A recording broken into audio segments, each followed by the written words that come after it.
Good day.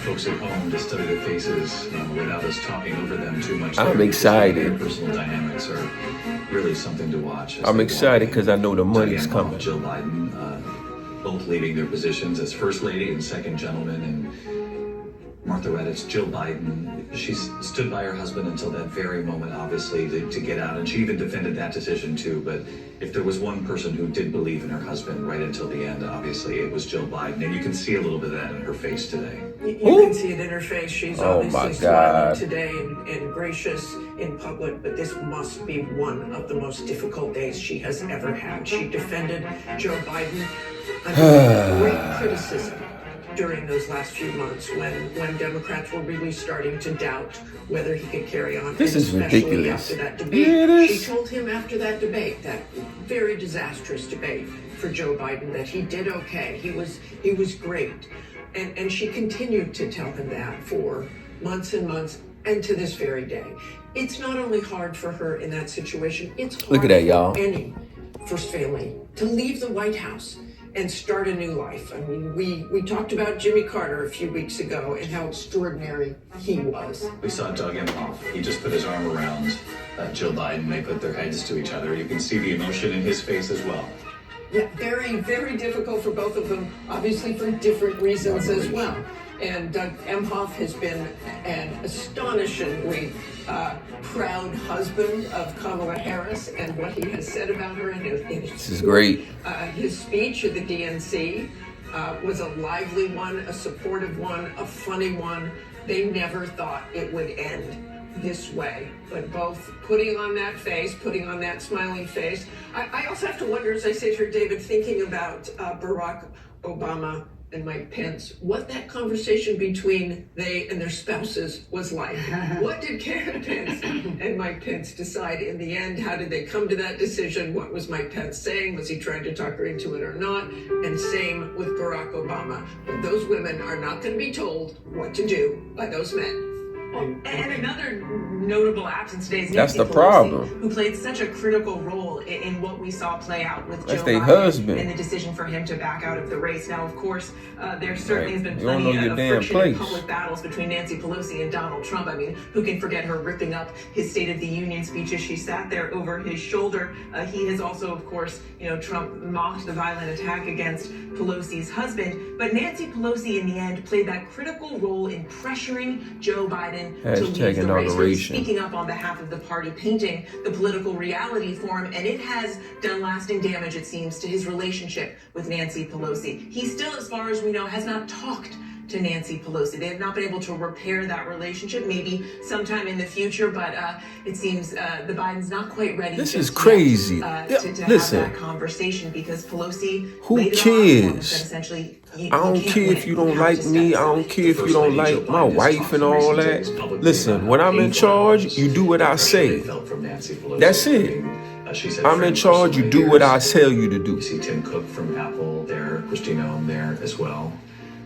Nancy Pelosi's daughter was reported in recent days also saying, I hope the Bidens remember that it was my mother, Nancy Pelosi, who helped him get through some of those extraordinarily difficult pieces of legislation, the CHIPS Act, the Infrastructure Act that benefits, certainly red states and blue states across America, and the jobs that will be created from that we won't even see probably until this next administration. But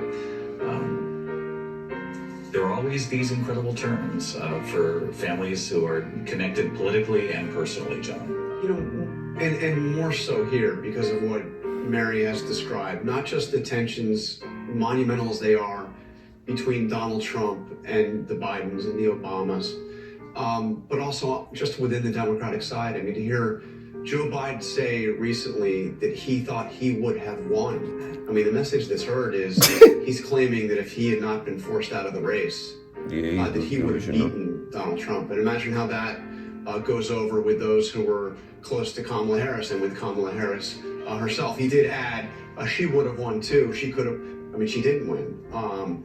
Exactly. What are you talking about? And the anger and oh my the fact God. that their legacies Stop. are all so intertwined. Just And now stop. that Trump has won, Trump's victory is a big part of Joe Biden's legacy, Trump's return to the White House. His legacy was that he was the one What's who wrong with these stepped in folks? and kept Donald Trump from serving a second term, Mark Updegrove, but he'll also be known as the one who essentially, politically, allowed it to happen again. That's the reason that Joe Biden got back into the race, got back into politics after stepping down from the vice presidency in 2017. He got back into politics to contest Donald Trump and stave off what he saw as an existential threat to democracy. He called the preservation of democracy the central cause of his administration, David, and not being able to fend off a resurgent Donald Trump. That's a big failure of the Biden administration, despite the many triumphs of the Biden administration, including, as you mentioned, that the many laws that he stewarded through Congress, perhaps the most important legislative president since LBJ. Joe Biden has said himself he wishes they had communicated better some of their legislative victories and triumphs. Here comes Trump's wife. History will tell a different story. But here you She's see coming the First in the Lady, building. incoming First Lady Melania Trump, arriving.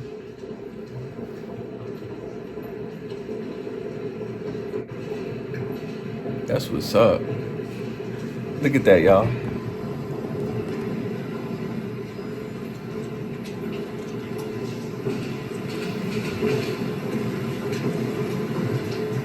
Lindsay, we know from the first administration that the First Lady chose her public appearances and what she would wear very carefully. I'm not just pointing that out because it's First Lady. She made it known. She sent messages with what her choices were. Sure. I mean, many people will remember that time that she was boarding the flight and had the jacket. I think it said, I don't care to you, something to that effect on the back. But she, of course, was a former model, so always paying attention to fashion and her apparel, very particularly. Today she's being styled by an American designer, Adam Lippis, for the inauguration today, keeping that hat on. From the White House now to the Capitol. Of course, as Mary had pointed out earlier, Donald Trump famously plays that song, Frank Sinatra's My Way. She has talked about how she does get Melania Trump, we're talking about, it does give her husband advice. She has said that sometimes he listens, sometimes he doesn't, and that's okay. It always seems to work out for Donald Trump in the end. And America's tenor, Christopher D. Macchio. So someone's about to sing, so I'm gonna stop this video here, but we gonna pick it back up.